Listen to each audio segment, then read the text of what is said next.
gustatzen zitzaidan ariketa, eta nik ere, nolabait gaia mugatu behar nuen ez, pentsatu nuen modu bat edo aukera bat izan zitekeela, antzeko zerbait egitea. Papel batean apuntatu nituen izteak, artistuetara, eta 2008-2016 tartea referentziatzat hartuta, joan nintzen apuntatzen okurritutako kontzeptua. Xaberrik zen bezala, atzerrira lanera joan dakoa. Berdintasunerako bide horretan zer suposatu duen. Genero berdintasuna. Hori da. Ekintzailetza, hartzeko duen konkurtsuak, kerketa eta garatena,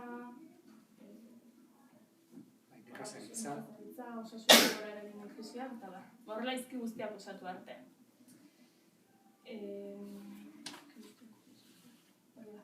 Horrek, noski, horratu gabe utzi ditut puntu asko.